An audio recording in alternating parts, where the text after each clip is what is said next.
După ce o să naști, relația ta cu soțul o să se ducă naibii. Nu o să vă mai suportați, nu o să vă mai înțelegeți, vă certați toată ziua, toată noaptea, o să ajungi să-l detești efectiv pe acel om și o să se distrugă toată relația din cauza copilului.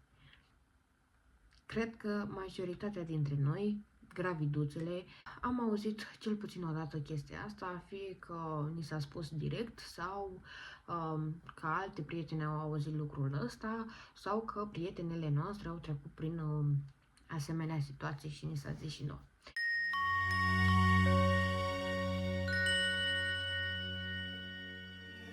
Salut! Eu sunt Stella și bine v-am regăsit la un nou video pe YouTube. Este primul videoclip de tip șezătoare în care stau și vorbesc cu voi sau mă rog, trâncă cam proasta în fața camerei și mă enervez că nu am memorie la telefon. Dacă vi se pare că gâfâi, de parcă am fost la maraton și am alergat nu știu câte sute de kilometri, este pentru că sunt însărcinată în ultimul trimestru, mai exact în săptămâna 35 și pentru că se apropie momentul nașterii, vreau să vorbesc un pic cu voi despre un subiect tabu, sau cel puțin așa am observat că este tratat în societate și că este evitat, și anume depresia postpartum sau de ce noi ne transformăm în satani. Pentru că da, scoatem cel mai frumos lucru de pe pământ, scoatem un suflet pur, o iubire adevărată, un suflet care nu este atins de răutate. Bă, și în schimbul la asta intră satanul în noi. Bă, ne transformăm, zici că noi facem concurență cu dracu. Iar acest videoclip este de interes atât pentru femei, pentru viitoarele mămici sau proaspetele mămici, cât și pentru bărbați, pentru viitorii tătici sau proaspeții tătici, ca să înțeleagă ce, Doamne iartă-mă, se întâmplă cu nevestele, cu soțiile. Că cred că este copleșitor și pentru ei, iar ideea asta mi-a venit în urma unei discuții cu soțul meu, care a zis că el nu așteaptă să nască, că nu vrea să treacă din nou prin această perioadă.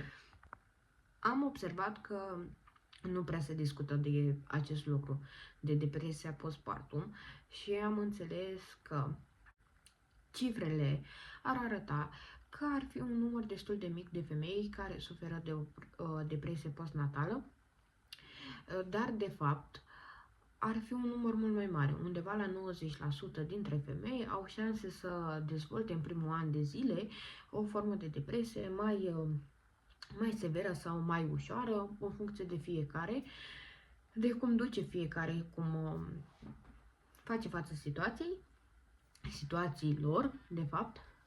Iar acele femei de care se știe sunt femeile care au o formă foarte gravă și ajung să ceară ajutor, iar majoritatea nu cer ajutor pentru că au impresia că sunt judecate, că dacă spun ceea ce simt, fie considerată defecte, că e ceva în neregulă cu ele, ascund chestia asta și o țin în ele.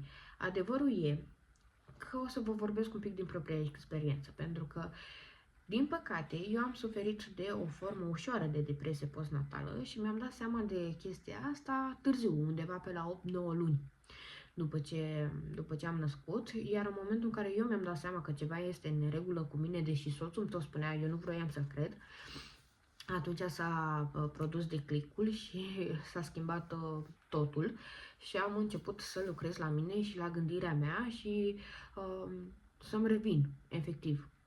Și pe lângă experiența pe care eu am avut-o, vreau să vă vorbesc un pic și din ce am auzit la prietene, la cunoștințe și așa mai departe, pentru că toată chestia asta cu nașterea este prezentată așa frumos și cu alăptatul și toate chestiile astea. Sunt acele vorbe cu stai să vezi ce o să fii, despre care nu vreau să vorbesc, pentru că nu asta este intenția mea, ci pur și simplu despre partea de depresie postnatală și perioada postpartum și ce te poate împinge să ajungi la o depresie postnatală și să te fac cumva să înțelegi că nu este nimic greșit cu tine și că toate trecem prin chestia asta.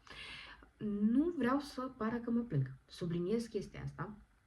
Subliniez foarte tare pentru că este a doua oară când încerc să filmez acest videoclip, iar prima oară părea că mă plâng că sunt mămică și că nu-mi convine. Și nu vreau lasă această impresie, de aceea vă spun că eu ador să fiu mămică, m-am îndrăgostit de acest lucru, altfel dacă nu, nu îl facem și pe al doilea. Să începem cu începutul. Nimic din ceea ce tu știi, din ce ai auzit, din ce te-ai informat și așa mai departe, nu te pregătește cu adevărat de perioada postpartum. Pentru că nimeni nu prea vorbește de perioada de postpartum și recuperare și impactul pe care îl are asupra ta și asupra sănătății mentale, toate schimbările de care ai parte. Din păcate. Și sunt anumite lucruri prezentate așa frumos și nu se spune și de partea negativă și dai nas în nas cu ele și te copleșesc. Sunt foarte multe informații, oboseală și toate chestiile. Drumul către depresia postnatală începe din momentul în care tu ai rămas însărcinată. Atunci începi să devii sensibilă, să devii mai influențabilă, pentru că începi să suferi de o dereglare hormonală și e un lucru foarte normal. Hormonii tăi se schimbă ca și cantitate de secreție, cantitate secretată, pardon, și bineînțeles că corpul tău reacționează diferit, pentru că nu este focusat să se reproducă, este focusat pentru dezvoltarea corpului tău și dezvoltarea sarcinii și crearea de viață și e un lucru normal, iar corpul tău reacționează diferit și devii mult mai sensibilă, mult mai influențabilă. Iar toată lumea începe cumva să te pune așa într-o bulă de cristal când află că tu ești însărcinată, să nu cumva să pățești ceva, așa impresia cumva că te consideră așa, handicapată, de parcă ai fi bolnavă. Să nu cumva să pățești ceva. Și încep vorbele alea, că stai să vezi ce o să fie, cum o să fie, că nu mai poți să faci aia, nu mai poți să faci aia altă, că o să se ducă n-ai aia, că nu o să mai faci aia, că nu știu ce, că nu știu cum, că nu, și așa mai departe. Dar cumva simți din partea societății presiune că ar trebui să faci lucrurile de care ți se spune că tu nu mai poți să le faci, nu o să mai poți să le faci. Iar în momentul în care naști, simți cum lumea te scoate efectiv din acea bulă de cristal și au pretenția de la tine să fii exact ca înainte de sarcină. Nu ca în sarcină, ca înainte de sarcină. Să arăți ca înainte, să nu ai vergeturi, să slăbești peste noapte, să nu ai exces de burtă, să nu ți se lase sânii, să ai aceeași activitate, să te întorci la muncă, să ai grijă și de copil și de casă și de toate, să ai aceeași energie și relație cu lumea din jur și așa mai departe. Este imposibil, da? Să fii exact ca înainte în primele luni de viață ale copilului. E foarte greu. Și asta pentru că dereglarea hormonală din timpul sarcinii nu se compară cu dereglarea hormonală din momentul în care tu ai născut. În momentul în care ai născut și ai ieșit copilul ăla din tine, corpul tău o ia razna. Efectiv o ia razna, încearcă să se refacă, are nevoie să se refacă, fie că e vorba de o naștere naturală, că ai trecut prin travaliu sau nu, că ai ajuns la cezariană programată sau cezariană de urgență, nu contează, corpul tău are nevoie să se refacă după ce a stat cu copilul în el atâtea luni de zile și și-a consumat energia și vitaminele, nutrienții și așa mai departe pentru a crea viață și are nevoie de perioadă de refacere și de odihnă. Mai apare și alăptatul dacă alăptezi sau nu, dar corpul tău o să secrete lapte și o să se pregătească pentru lapte și iară influențează starea psihicului tău și starea ta de bine, starea ta fizică, iar pe lângă acest lucru intervine și oboseala. Oboseală, așa cum spuneam, corpul tău are nevoie de odihnă, să doarmă, ca să te poți reface și nu ai parte de acea odihnă, pentru că trebuie să ai grijă de copil, să te trezești, să-l alăptezi, să-l schimbi, să ai toate chestiile. Iar un copil nou născut nu prea doarme noaptea. Nu prea doarme noaptea, eu cred că sunt mituri acelea când spun femeile că, vai Doamne, copilul meu doarme toată noaptea de la 2 luni, o lună sau ceva de genul.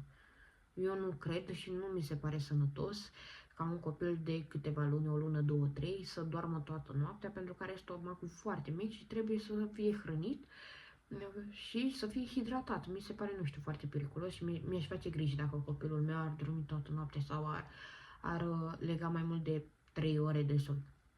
Însă, copiii mici dorm cam așa, dorm o oră, două, după aia stau o oră, două, trei și tot așa. Și au aceste cicluri până își dau ei seama că ziua ești treaz și noaptea dormi. Și e foarte obositor să dormi în reprize așa de câte o oră, două și să adun, nu știu, 6 ore de somn, dacă adun 6 ore de somn într-o noapte, e mult mai obositor decât să dormi 4 ore legat.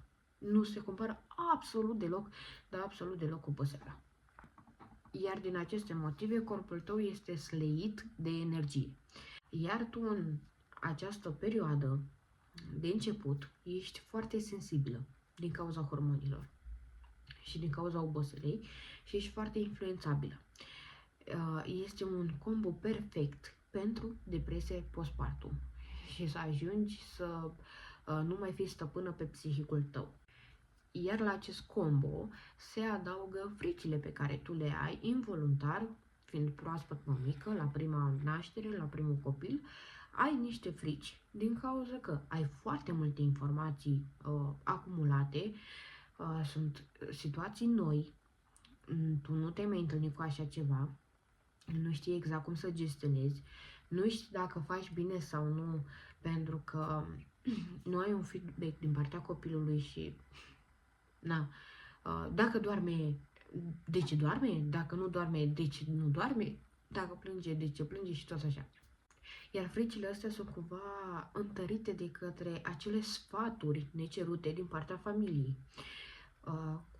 Vai, Doamne, trebuie să-i pui căciulă la 23 de grade în casă, să-i pui șosete, să-l înfofolești, să-l îmbraci nu știu cum, să-l îmbraci nu știu ce, că trebuie să-i faci aia, trebuie să-i faci ailaltă, că nu știu cum și nu știu ce. Sfaturi pe care nu le ceri și care îți agravează lipsa asta de încredere în tine și în subconștientul tău îți lasă impresia că oamenii din jurul tău nu te cred capabilă să ai grijă de copil. Și îți creează așa acest sentiment în interior și te fac și pe tine să crezi că nu ești capabilă să ai grijă de copil. Pe lângă aceste frici pe care tu le ai și începi să le ai din momentul în care rămâi însărcinată pentru că nu știi ce o să fie și cum o să fie, mai sunt și anumite situații care sunt prezentate așa frumos în social media și în societate și nimeni nu spune absolut nimic de partea negativă. Eu n-am auzit. Și e vorba despre alăptat. Despre alăptat și naștere. Hai să o luăm cu alăptatul.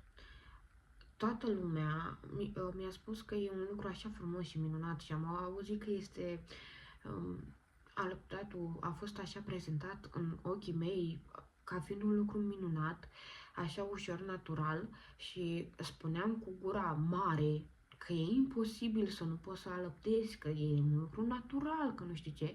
Și eu susțineam, deși aveam exemple și nu îmi săriți în cap că am exemple și știu că este posibil să nu copilul să refuze sânul și să aibă intoleranță și așa mai departe, știu că este posibil, dar eu mă fixasem pe ideea asta că trebuie să alăptez și că e imposibil să nu pot alăpta. Însă, mie nu mi-a zis nimeni niciodată cât de neplăcut poate să fie alăptatul, cât de dificil și cât de dureros poate să fie. În primele 3 zile de viața ale copilului, mi-a făcut niște răni la sâni, ferească Dumnezeu. Și da, poate să ți se întâmple chestia asta și poți să faci anumite răni la sân, la mameloane, pentru că tu nu ai mameloanele formate, tu nu știi cum să atașezi copilul la sân și cum să-l ajuți să se atașeze ca lumea la sân, copilul nu știe cum să se atașeze la sân, iar faptul că tu nu ai mameloanele formate și nu au forma corespunzătoare, agravează situația. Și aveam niște răni îngrozitoare, încât eu nu mai suportam nici aerul. Da, păi îmbrăcămintea, da, păi să mai pun copilul la sân și era îngrozitor de dureros să-mi pun copilul la sân Și deși eu susțineam că, vai Doamne, trebuie să alăptez și că nu există să nu pot să alăptez, în sinea mea îmi doream să se întâmple ceva, să pierd lactația ca să nu mai pot să alăptez. Pentru că nu am avut curajul niciodată să spun că mie nu-mi place să alăptez. Sau că nu mi-a plăcut în perioada aia să alăptez. A fost o perioadă în care simțeam că e ok și eram confortabilă cu alăptatul, cât de cât. Nu pot să zic că m-am îndrăgostit de alăptat. Îmi este dor cumva de momentele la sân cu copilul, dar eu atunci nu am avut curaj să spun că nu-mi doresc să alăptez, că mă doare, că sufăr din cauza asta, pentru că simțeam că o să fiu judecată de toată lumea și că fac un lucru așa de rău pentru copilul meu, că nu o să-l alăptez și că trebuie să fac chestia asta. Simțeam că o să mă judece soțul, simțeam că o să mă judece soacra, mama, frați, surori și așa mai departe. Simțeam că toată lumea mă judecă, că vai Doamne, eu pot, am sânii mari, am lapte și că nu vreau. Și cu chiu cu vai am trecut peste acel moment. Însă, în momentul în care eu am renunțat la lăptat, însemnând că pe la 7 luni jumătate, 8, cam așa, iar ajunsesem să nu mai suport alăptatul, pentru că în timpul nopții copilul mă folosea pe post de suzetă și dacă mă mișcam, dormeam doar într-o singură poziție, dacă mă mișcam se trezea. Dacă scăpa sânul din gură, se trezea și mare scandal. Și nu puteam să mă duc nici măcar la baie și stăteam ore întregi așteptând să se facă dimineața, că nu mai puteam să mă țin. Sau mergeam efectiv la un copilul în brațe, cu copilul la sân, având grijă să fie atașat în continuare la sân și mă duceam la baie. Și nu a fost plăcut. Știu că este benefic pentru copil și știu că este mult mai sănătos decât formula. Depinde și ce consumi, că dacă tragi pe nas și bei alcool toată ziua, bună ziua, nu cred că este așa de sănătos și că este mai sănătos decât formula, să fim serioși. Dar, în mare parte, alăptatul este benefic pentru copil și ajută foarte mult copilul și știu chestia asta, iar la al doilea copil cred că o să fie mult mai ușor să-l alăptez, având deja glandele mamare dezvoltate și mameloanele dezvoltate și formate și știind cum să atașez copilul la sân.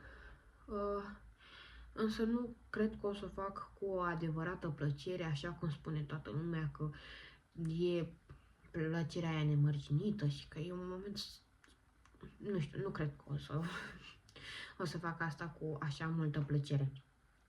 Alt lucru care s-a prezentat foarte frumos în social media și în societate și care mi se pare o minciună gugonată și m-a făcut să cred că este ceva defect la mine, este faptul că tu te îndrăgostești de copilul tău în momentul în care îl ții pentru prima dată în brațe.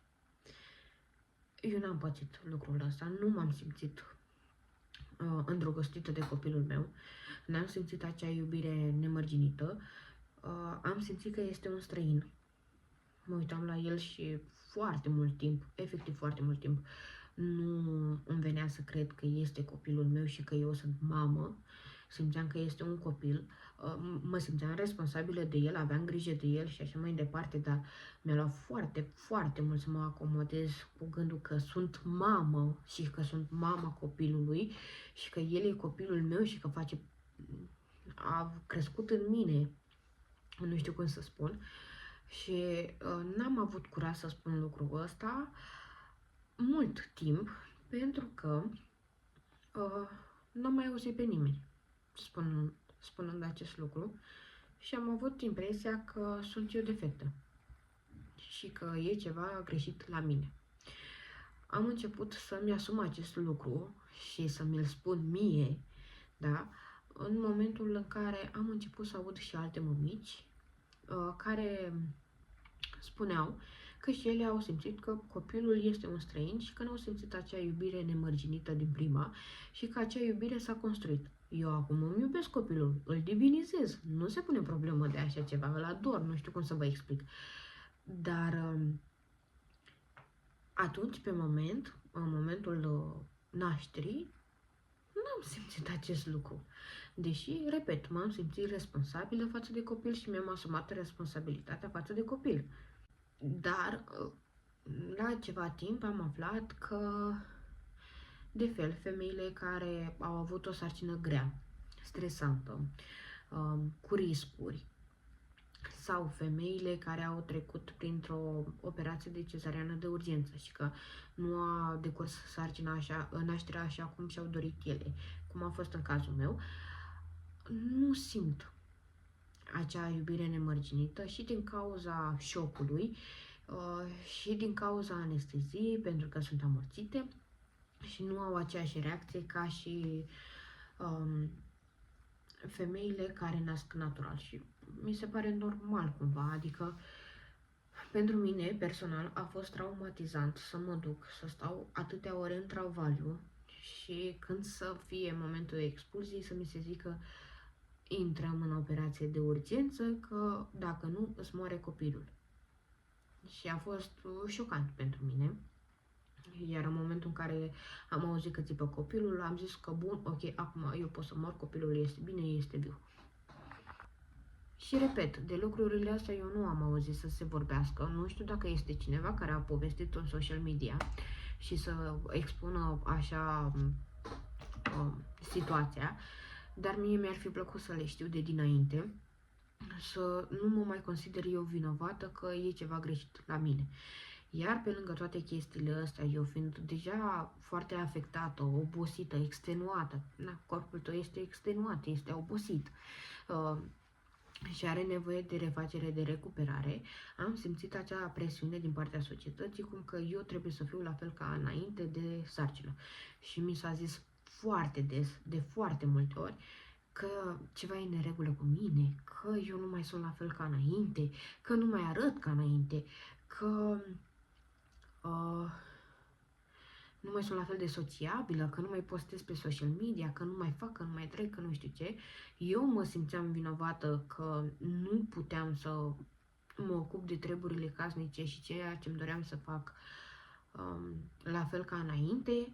Mi s-a impus în cap faptul că eu trebuie să fiu la fel ca înainte de sarcină, că un copil nu e capăt de lume, influențabilă. Nu asta să le gândesc la rece, fiind așa sensibilă și hormonală și obosită și nu mai era stăpână pe gândirea mea și luam de bun tot ce mi se spunea și mi se spuneau lucrurile astea din partea prietenilor. Și încercam să mă duc la ei, să le vorbesc, să le spun de una alta de ce mi se întâmplă mie și am ajuns să fiu criticată și au dispărut toți prietenii mei. N-a fost niciunul alături de mine, deși inițial mi s-a zis că, vai, Doamne, că vin, că nu știu ce, că nu știu cum. Și am auzit niște critici foarte, foarte nasoale din partea lor, că și am fost eu manipulată, că nu am fost influențată, că niște tâmpenii, ferească Dumnezeu, că m-am schimbat eu foarte mult și că eu nu-mi dau seama. Problema e în felul următor, că oamenii ăia își dădeau cu părerea neavând copii și neștiind cum ți se schimbă viața. O singură persoană din acei prieteni pe care eu îi consideram prieteni, o singură persoană mi-a prezentat situația din perspectiva asta de mămică, fiind mămică, având o fată de 12 ani, și m-a făcut să înțeleg altfel situația. Și atunci când am văzut că acei prieteni s-au îndepărtat de mine, am stat un pic și am gândit ce mi-a zis soțul, că ceva e în neregulă cu mine, că eu nu mai gândesc, că mă las influențată, că mă prostește lumea și așa mai departe, că sunt hormonală, că sufer de depresie și am stat un pic și am gândit-o și mi-am dat seama că într-adevăr așa este și că nu am de ce să cred ceea ce mi se zice, ceea ce îmi spun acei prieteni, acele persoane, pentru că ei văd viața în alt fel, nefiind părinți. Și eu, în momentul în care nu eram mămică, vedeam viața așa. Și este normal ca viața mea să se schimbe din anumite puncte de vedere și că este normal să am alte priorități, este normal să nu mai ies așa de des, să nu mai fiu la fel de sociabilă, pentru că prioritatea mea este copilul și copilul să fie bine și să fie crescut și să aibă ce să mănânce, să fie îmbrăcat spălat, curat și culcat și așa mai departe, nu să ies, nu știu, înțelegeți, e o chestie normală. Iar lucrul ăsta este total normal, să ți se schimbe prioritățile și dorințele. Și am înțeles că direcția pe care eu mă duc este bună și că nu ar mai trebui să ascult sfaturile unor persoane care nu sunt pe aceeași nișă ca și mine, nu au aceleași interese ca și mine, pentru că interesele mele s-au schimbat față de ei, față de ale lor, de fapt. Și că nu am de ce eu să mă simt vinovată și cumva să trag de acele relații. Pentru că vroiam să trag în continuare de acele relații de prietenie și să nu simt că viața mea s-a schimbat chiar așa de mult ca și înainte. Și vroiam să-mi reiau activitățile de dinainte, să fiu la fel de sociabilă, să ies la fel de des.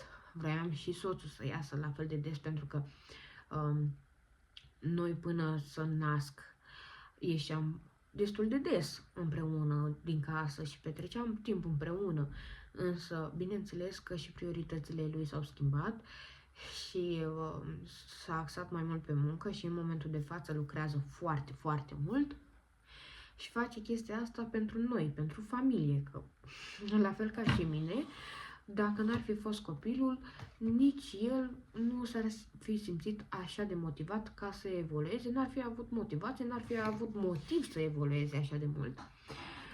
Și este un lucru normal să tragem amândoi la aceeași căruță, cum se zice.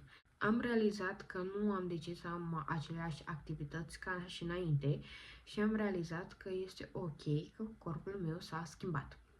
Schimbarea asta de aspect fizic poate să influențeze negativ și să fie un șoc, mai ales pentru mine a fost un șoc, pentru că eu am fost o persoană foarte slăbuță, însemnând că la 1,70 m aveam 56 de kg și o talie de 65 de cm cam pe acolo, înainte să rămân însărcinată, iar înainte să nasc am ajuns la 86 de kilograme și o burtă de 120 de centimetri, aproape că mă dublasem.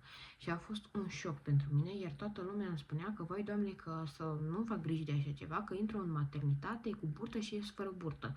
Și mi s-a tipărit chestia asta în minte că, vai Doamne, o să dispară primăgie.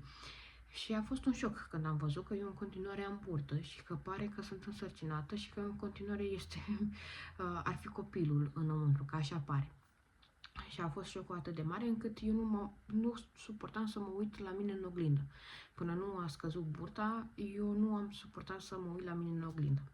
Iar ceea ce am zis la început, legat de relația cu soțul, că o să se ducă dracu din cauza copilului, nu e din cauza copilului, ci e din cauza lipsei de comunicare.